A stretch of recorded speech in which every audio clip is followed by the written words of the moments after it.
Every love story begins with fire. Two people meet, and suddenly the world feels brighter, lighter, almost magical.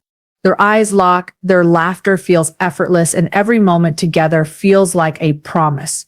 In those early days, nothing seems strong enough to break the bond. But here's the truth. Most people never see coming. Love rarely dies with an explosion. It doesn't vanish in one big dramatic moment. Instead, it fades quietly, like a candle that isn't blown out, but slowly melts away. It starts with small things. A text left unanswered, not because of malice, but because of tiredness. A hug that lasts a second shorter. A conversation that turns into routine updates about chores, bills, or schedules instead of dreams and deep. Couple psychology shows us this drifting doesn't happen. When people stop fighting, it happens when they stop talking. Not screaming, not arguing, just silence. The kind of silence where partners sit side by side but feel miles apart. And this is the painful truth. Most couples don't even realize it's happening. They think they said just too busy. They think that this is normal. This is just life. But one day they wake up and look at each other and they don't recognize the person lying next to them. Drifting begins not with betrayal, but with neglect. Not with anger, but with distance. And in that quiet, in those little unnoticed spaces, love begins to starve. What was once vibrant and alive becomes fragile, almost invisible. And the saddest part, many couples only see it when it's already too late. This is how the beginning of the end often looks. Not a storm, but a slow fade. Behind every smile, behind every embrace, behind every I love you, there are stories. Stories of pain, of scars, of fears that never truly went away. Every one of us carries invisible wounds. Maybe it sits a childhood where love felt uncertain. Maybe it sits a past betrayal that shattered trust.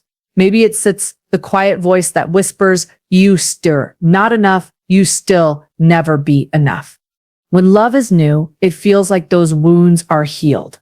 The new partner feels like medicine. Their touch, their attention, their presence, everything seems to silence the old fears. But psychology teaches us something powerful. Love doesn't erase wounds. It simply covers them. And over time, those wounds resurface.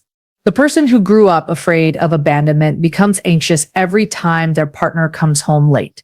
The one who was once cheated on looks for signs of betrayal even where none exist. The one who never felt good enough now feels they must earn love instead of trusting they deserve it. At first, partners try to understand, but slowly frustration replaces patience. What once seemed cute or endearing becomes a burden. And instead of offering safety, the relationship begins to trigger the very wounds it once soothed. This is the second painful truth. Couples don't just drift apart because of what happens between them. They drift apart because of what happens inside each of them. Unhealed wounds turn into walls. Unspoken fears turn into distance. And little by little, partners stop leaning on each other. They retreat into their own corners, protecting themselves instead of protecting the relationship. The tragedy is heartbreaking. Two people who love each other deeply, but can't escape their own shadows. And so instead of being teammates, they become strangers fighting invisible battles. The truth is, many relationships don't end because love disappears. They end because pain was never healed. At the heart of every relationship lies one truth.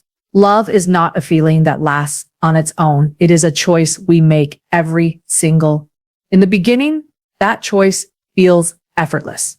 You text good morning without thinking. You plan little surprises. You listen with full attention. You fight, but you fight for each other, not against each other. But over time, something changes. The fake good morning subtext stop. The compliments fade. The listening turns into half nods while scrolling on a phone. And slowly, love becomes background noise instead of the heartbeat of the relationship. This is the third painful truth. Couples drift apart not because they stop loving, but because they stop choosing. Day after day, they choose work. They choose routine. They choose distraction. Until one day they realize they haven't truly chosen each other in a very long time. Psychology calls this emotional neglect, and it's one of the silent killers of relationships. Love doesn't just collapse in fire and betrayal. More often, it burns out like a candle left unattended, fading into darkness. But here's the hope I want you to hear. What drifts apart can be brought back if both partners are willing. Love can be rekindled if there is effort, if there is honesty, if there is choice. Because in the end, love survives not on luck, not on magic, but on two people looking at each other, even after years, and saying, I still choose you. So tonight, ask yourself, are you choosing your partner, or are you letting silence and neglect make the choice for you? And if this message touched your heart, please don't forget to like, share, and subscribe to Psychology School. And I want to hear from you. What do you believe is the most painful reason couples drift apart? Drop your truth in the comments below, because your words might be the lifeline someone else needs today.